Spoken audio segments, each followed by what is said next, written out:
എല്ലാവർക്കും മറ്റൊരു വീഡിയോയിലേക്ക് സ്വാഗതം. നിലമ്പൂർ ബൈ ഇലക്ഷനിൽ ചിത്രം പൂർണ്ണമായും തെളിയുകയാണ്. LDF-ന്റെ സ്ഥാനാർത്ഥി വന്നു, UDF-ന്റെ സ്ഥാനാർത്ഥി വന്നു, BJP-യുടെ സ്ഥാനാർത്ഥി വന്നിട്ടുണ്ട്. ഇപ്പോ അൻവറും മത്സരിക്കുമെന്ന് അറിയിച്ചിട്ടുണ്ട്. അപ്പം ഒരു ചതുരംഗ മത്സരത്തിനാണ് നിലമ്പൂർ സാക്ഷ്യം വഹിക്കുന്നത്. പക്ഷെ ചതുരംഗം എന്ന് പറയുന്നത് ഒരു പേരിനാണെങ്കിൽ പോലും അവിടെ മത്സരം എന്ന് പറയുന്നത് LDF-ഉം UDF-ഉം തമ്മിലാണ് എന്നുള്ളത് എല്ലാവർക്കും അറിയാം. പിന്നെ ഇന്ന് കൂടുതലായിട്ട് പറയാനുള്ളത് സ്ഥാനാർത്ഥികളെ, അതായത് ഓൾറെഡി നമ്മൾ വിശകലനം ചെയ്യാത്ത BJP-യുടെയും അതുപോലെ തന്നെ അൻവറിന്റെയും സ്ഥാനാർത്ഥിത്വം, അതുപോലെ അൻവർ ഇന്ന് നടത്തിയിട്ടുള്ള വാർത്താ സമ്മേളനം നടത്തിയിട്ടുള്ള കുറച്ച് പ്രസ്താവനകളുണ്ട്. അതിനെ കുറിച്ചൊക്കെയാണ് പറയാൻ ഉദ്ദേശിക്കുന്നത്. ഇവിടെ BJP-യുടെ സ്ഥാനാർത്ഥിയായി വന്നിട്ടുള്ളത് ഒരു കേരള കോൺഗ്രസ്സുകാരനാണ്, നമ്മുടെ നാട്ടുകാരനാണ്, ചുങ്കത്തറക്കാരനാണെന്നുള്ളത് ഇത് വാർത്തയിൽ വന്നപ്പോഴാണ് ഞാൻ അറിയുന്നത്. ഇങ്ങനെ ചുങ്കത്തറക്കാരനെ ഞാൻ എവിടെയും കണ്ടിട്ടില്ല. ഇത് നിങ്ങൾ ആരും കണ്ടിട്ടുണ്ടോ എന്നുള്ളത് എനിക്കറിയില്ല. മോഹൻ ജോർജ് എന്ന് പറയുന്ന ഒരാള്. ഇപ്പം നമുക്കറിയാം BJP-യുടെ കുറച്ച് കാലങ്ങളായിട്ടുള്ള ഒരു നീക്കമാണ് ക്രിസ്ത്യൻ വിഭാഗത്തിൽ നിന്നുള്ള ആളുകളൊക്കെ എടുത്ത് സ്ഥാനാർത്ഥികളാക്കുക എന്നുള്ളത്. ഇവിടെ BJP-ക്ക് ശക്തമായ നേതാക്കൾ ഉണ്ട്. പക്ഷെ എന്നിട്ടും അവരെന്തുകൊണ്ടാണ് ഒരു എന്താ പറയാ അത്രണ്ട് ആളുകൾക്ക് പരിചിതമല്ലാത്ത ഒരു മുഖത്തിനെ സ്ഥാനാർത്ഥിയെ നിർത്തി എന്നുള്ളത് വ്യക്തമല്ല. അതൊരു പക്ഷേ UDF-ന് വോട്ട് മറിച്ചു കൊടുക്കാനുള്ള ഒരു ഉദ്ദേശം ആണെന്ന് ഒരാൾ പറഞ്ഞു കഴിഞ്ഞാൽ, അതില് സംശയം പറഞ്ഞു കഴിഞ്ഞാൽ അതിൽ കുറ്റം പറയാൻ പറ്റില്ല എന്നുള്ളതാണ് ആ ഒരു കാര്യത്തിൽ പറയാനുള്ളത്. ഒന്നാമത് തൃപ്പൂണിത്തുറയിൽ സംഭവിച്ച എന്താ നമുക്കറിയാം. അവിടെ സ്ഥാനാർത്ഥി LDF-ന്റേത് നമ്മുടെ സ്വരാജാണെന്ന് അറിയാം. അപ്പൊ ഇത്തരത്തിലുള്ള പരിപാടികൾ അല്ലാതെ വേറൊരു ഓപ്ഷൻ അവർക്ക് ഇല്ല എന്നുള്ളതും നമുക്കറിയാം. മാത്രമല്ല, ഇപ്പൊ ഇന്നലെ ഒരു പോസ്റ്റ് ഒരുത്തന്റെ കണ്ടു, ഇത് ഇയാള് മറ്റുള്ളവർ നീർക്കോലികളാണെങ്കിൽ സ്വരാജ് ഒരു വർഗീയ വിഷയമാണെന്നൊക്കെ പറഞ്ഞു. വീഡിയോ ഒക്കെ വെച്ചിട്ട് എന്തൊരു പഴം അങ്ങനെ എന്താ, ഞാൻ തന്നെ കമന്റ് ഇട്ടിട്ടുണ്ട്. ആ പേര് തന്നെ ഉണ്ട്, ഒരിക്കലും ഹിന്ദുക്കൾ വോട്ട് എടുക്കരുതെന്നൊക്കെ പറഞ്ഞിട്ട്. ഇവിടെ പറയാം, ഇത് പറയുന്നതോടൊപ്പം തന്നെ പറയാനുള്ളത്, ഇന്ന് അൻവർ നടത്തിയിട്ടുള്ള വാർത്താ സമ്മേളനം തികച്ചും വർഗീയപരമായിട്ടുള്ള ഉദ്ദേശങ്ങൾ വെച്ചിട്ടുള്ള വാർത്താ സമ്മേളനം നടത്തിയിട്ടുള്ളത്. അതായത് ഷൗക്കത്തിനെ എതിരെ പറഞ്ഞതും അതുപോലെ CPM-എതിരെ പറഞ്ഞതിലൊക്കെ മതം പൂർണ്ണമായും യൂട്ടിലൈസ് ചെയ്യുക എന്നുള്ളതാണ്. ആ പ്രസ്താവനയിൽ ഓരോ കാര്യങ്ങളെ ആളുകൾക്ക് വിശ്വസിക്കാൻ പറ്റാത്ത രീതിയിലുള്ള ഓരോ പ്രസ്താവനകൾ എന്ന് പറഞ്ഞത് എന്താ വെച്ചാല്, അൻവറിന്റെ UDF പ്രവേശനം തടഞ്ഞത് പിണറായി വിജയനാണ്. എടോ സുഹൃത്തെ അൻവറെ, പിണറായി വിജയന് LDF-ന്റെ കാര്യങ്ങൾ തന്നെ ചെയ്യാൻ സമയം കിട്ടില്ല. പിന്നെ UDF-ന്റെ കാര്യങ്ങൾ തീരുമാനിക്കാൻ പിണറായി വിജയനെ ഏൽപ്പിച്ചു കഴിഞ്ഞാൽ എന്തായിരിക്കും അവസ്ഥ എന്നൊരു ചർച്ച ചെയ്യാം. ഇതിന്റെ കോൺഗ്രസിന്റെ അവസ്ഥ എന്താ? ഇന്നലെ പറഞ്ഞു ഇനി അൻവറുമായിട്ട് ഒരു ചർച്ചയും ഇല്ല. ഇന്നലെ രാത്രി 11:30 മണിക്ക് നമ്മുടെ പാലക്കാടിന്റെ MLA ഡയലോഗ് കേട്ട് കഴിഞ്ഞാൽ വലിയ രാഹുൽ മാങ്കൂട്ടം പോയിട്ട് കയ്യും കാലും പിടിച്ചു. പക്ഷെ ഒന്നും ആയില്ല, അൻവർ അതിലൊന്നും തീരുമാനമില്ല. എന്നിട്ട് ഇന്ന് രാവിലെ വീഡിയോ സന്ദേശം പറഞ്ഞു രാഹുൽ മാങ്കൂട്ടം പോയത് തെറ്റാണ്. ഫേസ്ബുക്കിലൊക്കെ വിമർശനം ഉന്നയിക്കുകയും വലിയ നിലപാട് അറിയിക്കുകയും ചെയ്യുന്ന ആളാണ്. എന്നിട്ട് രാത്രി 11:30 മണിക്ക് നിങ്ങൾ ആലോചിച്ചു, ഒരു രാഷ്ട്രീയ ചർച്ച നടത്താൻ പറ്റുന്ന സമയമാണ് 11:30 മണി. ആ പോയതിന് ഉദ്ദേശം ആരും അറിയരുത് എന്നല്ലേ? നിങ്ങളൊന്ന് ചിന്തിച്ചു നോക്കുക. 11:30 മണിക്ക് അതിൽ കമന്റ് വന്നത്, രാഹുൽ മാങ്കൂട്ടത്തിന്റെ വിചാരം ഇത് മലപ്പുറമല്ലേ, ഇന്ന് UCL-ന്റെ ഫൈനൽ കണ്ടിരിക്കുകയായിരിക്കും എല്ലാവരും. ഇന്ന് UCL-ന്റെ ഫൈനൽ ആയിരുന്നു എന്നല്ലേ, അതായത് PSG-യും അതുപോലെ AC മിലാൻ തമ്മിലുള്ള ഫൈനൽ അടക്കായിരുന്നു. അപ്പൊ എല്ലാവരും കളിയിൽ മുഴുകി ഇരിക്കുകയായിരിക്കും എന്ന് പറഞ്ഞിട്ടാണ് മൂപ്പര് ഒരു കമന്റ് വന്നതാണോ. എന്നാൽ അൻവറിന്റെ അടുത്ത് പോയി കയ്യും കാലും പിടിക്കുക. നിങ്ങളോട് ഇതാണ് പറയാനുള്ളത്. നിങ്ങൾക്ക് ഇപ്പോഴും അൻവർ എന്നുള്ള ഒരു ഫാക്ടർ നിൽക്കണേ. വന്നാൽ ഏത് നിമിഷം വന്നാൽ, മുരളീധരന് ഒരാൾ പറഞ്ഞത് സ്ഥാനാർത്ഥി, അതായത് നോമിനേഷൻ കൊടുത്താലും പിൻവലിക്കാനുള്ള സമയം ഉണ്ടല്ലോ എന്നാണ് പറഞ്ഞത്. സുധാകരൻ തന്നെയല്ലേ എന്ത് പത്രത്തിലുണ്ട് പറഞ്ഞത്, അതായത് ഇനിയും ശ്രമിക്കുന്നു. ഇനി ശ്രമിക്കുന്നില്ല, വ്യക്തിപരമായി ഞാൻ ഇനിയും ശ്രമിക്കും. അദ്ദേഹം വന്നാൽ ഗുണം തന്നെയാണ്. പക്ഷേ അയാള് വരാതിരിക്കാനുള്ള കാരണം അയാൾ നിലപാട് തന്നെയാണ്. അല്ലാന്നുണ്ടെങ്കിൽ വന്നേനെ എന്ന രീതിയിൽ ഇനിയും വരാൻ സമയമുണ്ടല്ലോ എന്ന രീതി തന്നെ പറഞ്ഞിട്ടുള്ളത്. അപ്പൊ എന്തായാലും ഇവരൊക്കെ ഈ അൻവർ എന്ന് പറയുന്ന ഒരു ഫാക്ടർ ഒഴിച്ചു നിർത്താൻ പോലും പറ്റുന്നില്ലെങ്കിൽ, ഇവർ UDF-ന്റെ സ്ഥലമാണ്, UDF ഒരുപാടുണ്ട്, ഞങ്ങളുടെ വോട്ട് ബാങ്ക് എണ്ണിയപ്പോൾ സുരക്ഷിതമാണെന്ന് പറഞ്ഞത്. അങ്ങനെയാണെങ്കിൽ എന്തുകൊണ്ട് നിങ്ങൾക്ക് അൻവർ എന്ന് പറയുന്ന ആ ഒരു സാധനത്തിനെടുത്ത് ഒഴിവാക്കാൻ കഴിയുന്നില്ല? ആ ഒരു ഫാക്ടർ പോലും നിങ്ങൾക്ക് ഒഴിവാക്കാൻ കഴിയാത്ത എന്തുകൊണ്ടാണ്? എന്തിനു നിങ്ങൾ വർഗീയമായിട്ടുള്ള കാര്യങ്ങൾ വേണമെന്ന് പറയുന്നുണ്ട്. അതാണ് പ്രശ്നം. അത് വേണ്ടെന്ന് പറയുമ്പോഴും അൻവർ അടഞ്ഞു. ഇപ്പൊ ഇനി അവർ പറയും, വാട്ടാണുള്ളത്. കാരണം അൻവർ വരൂല എന്നുള്ളത് കൺഫേമായി സ്ഥാനാർത്ഥിയെ പ്രഖ്യാപിച്ചു. ഇനി തിങ്കളാഴ്ച നോമിനേഷൻ കൊടുക്കും, നാളെ നോമിനേഷൻ കൊടുക്കും. അപ്പൊ ഇനി അവർ പറയും, അതിൽ ഇനി വലിയ പ്രസക്തി ഒന്നും. എം സ്വരാജ് അല്ല, ഇനി ഇവിടെ ആര് LDF-ൽ മത്സരിച്ചാലും മറ്റുള്ള വർഗീയ പാർട്ടികളുടെയും അൻവറിന്റേതും അടക്കം കിട്ടാവുന്ന ഒരു വോട്ട് പോലും അത് തെണ്ടി കിട്ടുകയാണെങ്കിൽ അങ്ങനെ, ചെറ്റത്ര അടിച്ചിട്ടാണെങ്കിൽ അങ്ങനെ, എങ്ങനെയാണല്ലോ അവരത് എടുക്കും? നാണോ മാനില്ലാതെ മേടിക്കേണ്ട വോട്ടാണെങ്കിൽ ഒരു അത് അവര് പറഞ്ഞിട്ടുണ്ട്, അവർ തന്നെ പറഞ്ഞിട്ടുണ്ട്, ഇതിൽ 6 വോട്ട് കിട്ടിയാലും ഞങ്ങൾ സ്വീകരിക്കും എന്ന് മറ്റേ പാലക്കാട് ഇലക്ഷനിൽ പറഞ്ഞ ഒരു നിലപാടാണ്. അപ്പൊ ഇവിടെ നിലമ്പൂർ ഇപ്പൊ സംഭവിക്കുന്നത് എന്താന്ന് വെച്ചാല്, കോൺഗ്രസ് എന്ന് പറയുന്ന പ്രസ്ഥാനം, ലീഗ് എന്ന് പറയുന്ന പ്രസ്ഥാനം അൻവറിന്റെ കാൽച്ചോട്ടിൽ കുറെ ദിവസം പിടിച്ചു നിൽക്കാൻ നോക്കി. പക്ഷെ അവർക്ക് മുന്നണിയിൽ എടുക്കാൻ പ്രയാസമുണ്ട്. അതിന് പ്രധാന കാരണം കേന്ദ്രത്തില് ഈ മമതാ ബാനർജി, രാഹുൽ ഗാന്ധി ഒന്നും അത്ര സ്വരത്തിലല്ല ഇന്ത്യ മുന്നണിയിൽ നിലനിൽക്കുന്നത്. അവർ തമ്മിൽ അസ്വാരസ്യങ്ങളുണ്ട്. അതിന്റെ അടിസ്ഥാനത്തിലാണ് എന്ത് ചെയ്യാത്തത്, ഈ ഹൈക്കമാൻഡിന്റെ ഒരു നിർദ്ദേശവും തീരുമാനമൊന്നും വരാത്തത്. അതുകൊണ്ട് തന്നെ ആയിരിക്കും അവർ എടുക്കാതെ, അല്ലെങ്കിൽ എടുക്കും. അതാണ് എനിക്ക് തോന്നുന്നൊരു തടസ്സം, ഞാൻ മനസ്സിലാക്കുന്ന തടസ്സം അതാണ്. എന്നിട്ട് ഇന്ന് അൻവർ പറഞ്ഞ കാര്യങ്ങളൊക്കെ വി ഡി സതീശനെതിരെ ശക്തമായിട്ടുള്ള രീതിയിലുള്ള എന്താ പറയാ കാര്യങ്ങളാ പറഞ്ഞേ. പക്ഷെ അൻവർ ആയതുകൊണ്ട് നമ്മൾ അതിനൊന്നും മുഖവിലൊക്കെ എടുക്കുന്നില്ല. പക്ഷെ നിങ്ങൾ ഇത്രയും കാലം ഇന്നലെ വരെ അൻവറിന് സ്വാധീനമുണ്ട്, അൻവറിന് ശക്തിയുണ്ട് എന്നൊക്കെ പറഞ്ഞ ആളുകൾ ഇനി മുതൽ പറയുന്നത് അൻവർ ഒന്നുമല്ല, UDF-ഉമായിട്ടാണ് LDF-ഉമായിട്ടാണ് മത്സരം എന്നൊക്കെ പറഞ്ഞു. അതേപോലെ അൻവറിന്റെ ഒരു കാര്യം പറയാനുള്ളത്, അൻവർ ഇന്ന് പറഞ്ഞൊരു കോമഡി പ്രസ്താവനയുണ്ട്. 25,000 വോട്ട് ഞാൻ വാങ്ങിയാൽ പിന്നെ പിണറായിസം ഇല്ല എന്ന് പറഞ്ഞു. അപ്പൊ ജയിക്കണം എന്നില്ല, മൂപ്പർ ജയിക്കുക എന്ന് മൂപ്പർക്ക് അറിയാം, ജയിക്കണം എന്നില്ല എന്നാണ് അതിന്റെ അർത്ഥം. അപ്പം ആദ്യം അഡ്വാൻസ് ഇത് പറയാണ്. എന്നിട്ട് ഖുർആന്റെ കാര്യങ്ങളൊക്കെ പറഞ്ഞിട്ട് മരണത്തിന്റെ കാര്യം, ഞാൻ മത്സരിച്ചു കഴിഞ്ഞാൽ ഇലക്ഷൻ കഴിഞ്ഞാൽ ഞാൻ ഉണ്ടാവില്ല, LDF-ഉം BJP-യും എല്ലാവരും കൂടി എന്നെ നെക്കിപ്പിക്കുകയെന്നൊക്കെ പറഞ്ഞിട്ട് ജനങ്ങളുടെ ഇടയിൽ ഒരു ഇമേജ് സൃഷ്ടിക്കുക. എന്താ പറയാ, ഒരു അയ്യോ പാവം, അല്ലെങ്കിൽ എന്താ പറയാ ഒരു അതിനകത്ത് കറക്റ്റ് ഉണ്ടല്ലോ, നമ്മളെ എന്താ പറയാ ഒരു ഇമോഷണൽ സാധനത്തിൽ പിടിച്ചിട്ട് അയ്യോ പാവട്ടോ, ഈ വോട്ട് ഇയാൾക്ക് കൊടുക്കാട്ടോ, ഇയാൾ ചെയ്തിട്ടില്ല, ഇയാള് ഉണ്ടാവില്ല എന്നാ പറയുന്നത്, ഇയാൾ നിലനിൽക്കണമെങ്കിൽ നമ്മളെ വോട്ട് വേണം എന്നാ പറയുന്നത്.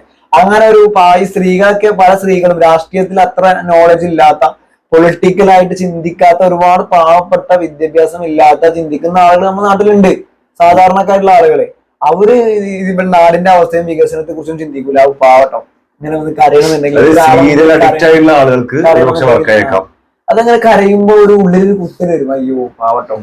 അങ്ങനെയുള്ള വോട്ടുകൾ വിചാരിച്ചിട്ടാണ് ഇവിടെ കുത്തിയിട്ടുള്ളത്. പിന്നെ ഓൾറെഡി ജമാഅത്ത് ഇസ്ലാമിക്ക് സ്ഥാനാർത്ഥി ഇല്ല, വെൽഫെയർ പാർട്ടിക്ക് സ്ഥാനാർത്ഥി ഇല്ല, ആ വോട്ട് ഓൾറെഡി അൻവറിന് കൺഫേംഡ് ആണ്. ഇതൊക്കെയാണ് UDF-ന്റെ പ്രശ്നം.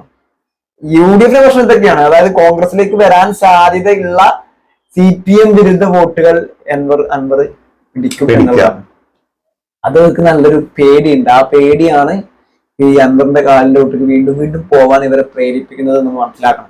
അതായത് അൻവറിന് പോകുന്ന വോട്ട് പോയി കഴിഞ്ഞാൽ ഞങ്ങൾ തോക്കും എന്നുള്ള വിശ്വാസം. ഇപ്പൊ അൻവർ കൂടെ ഉണ്ടെങ്കിലും തോക്കാനുള്ള എല്ലാ സാധ്യതയും അവിടെ ഉണ്ട്. നമുക്ക് ഇന്നലെയൊക്കെ എംസ്രാജിന്റെ സ്ഥാനാർത്ഥിത്വം വന്നു, ഇന്നലെ റെയിൽവേ സ്റ്റേഷനിൽ ഇറങ്ങി. ഇന്നലെ തന്നെ നിലമ്പൂരിലെ എല്ലാ പഞ്ചായത്തുകളും, ഒരു നഗരസഭയും ബാക്കിയുള്ള എല്ലാ പഞ്ചായത്തുകളിലും സ്ഥാനാർത്ഥിയെ അവതരിപ്പിച്ചു കഴിഞ്ഞു. ആവേശകരമായ രീതിയിലാണ് അവതരിപ്പിച്ചത്.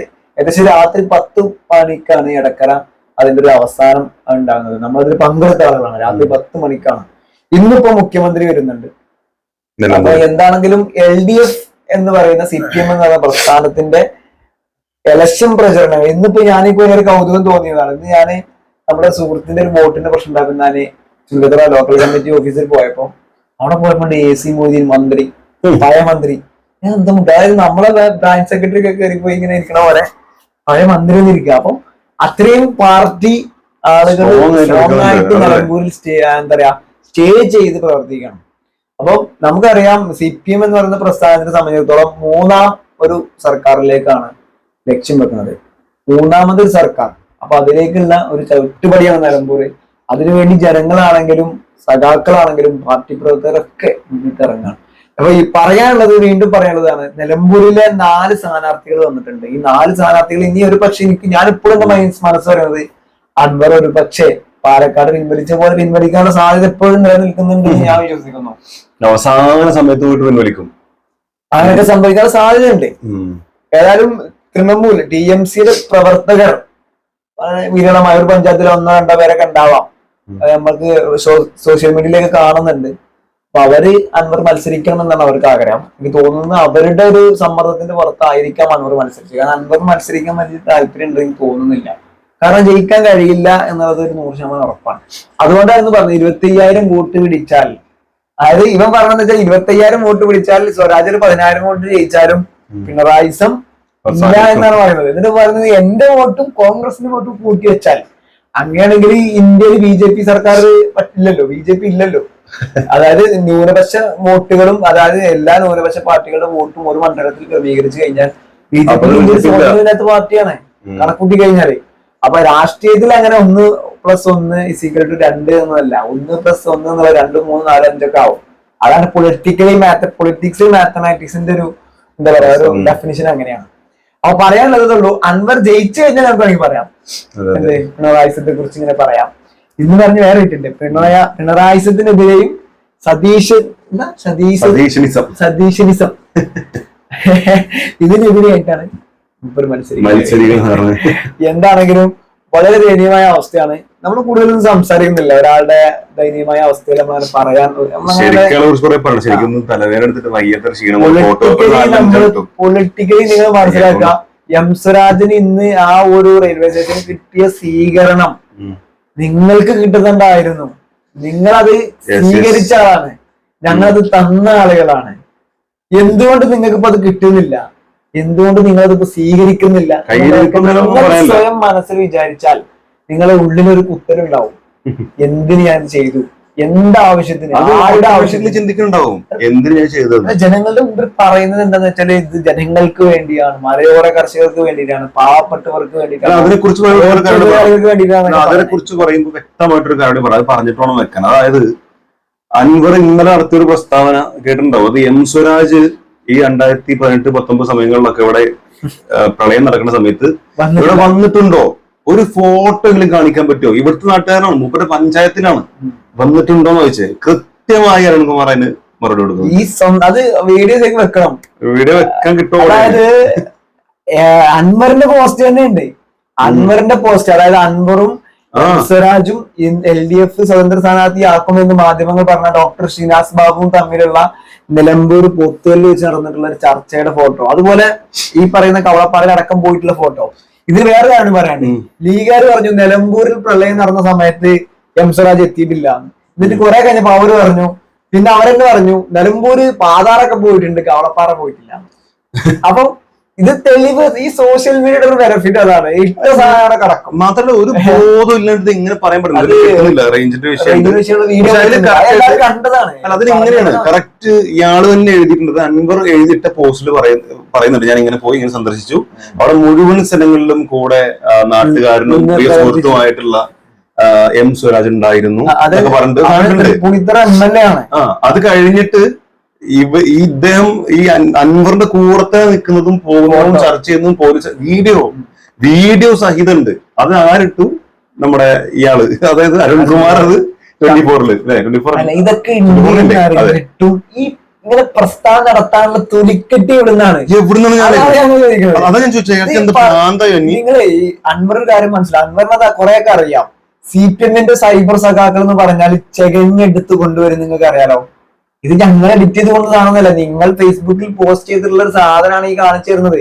നിങ്ങൾ തന്നെ പോസ്റ്റ് ചെയ്തതാണ്, അത് നിങ്ങൾക്ക് അറിയാലോ എം സ്വരാജ് വന്നിട്ടുണ്ട് എന്നുള്ളത്. എന്നിട്ടും കണ്ണടച്ച് ഇരുട്ടാക്കുന്നത് എന്തുകൊണ്ടാണ്? ഇങ്ങനെ പറയുമ്പോഴാണ് നിങ്ങളെ ബാക്കിയുള്ള പ്രസ്ഥാനം ആളുകൾ വിശ്വസിക്കാതെ പോകുന്നത്. സത്യസന്ധമായ പ്രൂഫുള്ള സാധനം നിങ്ങൾ ഇല്ല എന്ന് പറയുമ്പോ ആടിനെ പട്ടിയാക്കാന്നൊക്കെ പറയില്ലേ, അങ്ങനെ ആക്കുമ്പോ ആളുകൾ ചിന്തിക്കും അപ്പൊ ഇയാളെ പറയുന്ന ഒക്കെ ഇങ്ങനെ തന്നെയാണോ, എല്ലാം ഇങ്ങനെ തന്നെയാണോ? പറയാനുള്ളത്, ഇനി രാഷ്ട്രീയത്തിൽ നിലനിൽക്കാൻ ഇങ്ങനത്തെ എന്താ പറയുക ഞൊണ്ടിനായങ്ങളും കാര്യങ്ങളൊന്നും നടക്കും എനിക്ക് തോന്നുന്നില്ല. ജസ്റ്റ് വെച്ചുള്ള വീഡിയോ സമൂഹ മാധ്യമത്തിൽ ഒരു പ്രചരണം നടക്കുന്നുണ്ട്. പ്രളയമുണ്ടായപ്പോ കവളപ്പാറയിൽ സ്വരാജ് പോയിരുന്നില്ല എന്ന് ഇന്ന് PV എന്നവരും ആ ആരോപണം ഉന്നയിച്ചു. നമുക്ക് നോക്കിയിരുന്നു. ഒരു പ്രളയമുണ്ടായല്ലോ നിലമ്പൂരിലല്ലേ, കാലകുത്തി പറഞ്ഞല്ലോ, നിങ്ങൾ കണ്ടതാണല്ലോ. സ്വരാജ് ഞങ്ങൾ ആരെയും കണ്ടിരുന്നു? പോത്തല്ലേ മുഖ്യ പഞ്ചായത്തില, അദ്ദേഹത്തിന്റെ പഞ്ചായത്തില ഒരു ഫോട്ടോയിൽ കാണിച്ചിരുന്നു. ഫോട്ടോയിൽ ഇതായിരുന്നു PV എന്നവർ ചോദിച്ച ചോദ്യം. ഒരു ഫേസ്ബുക്ക് പോസ്റ്റ് നോക്കിയിരുന്നു.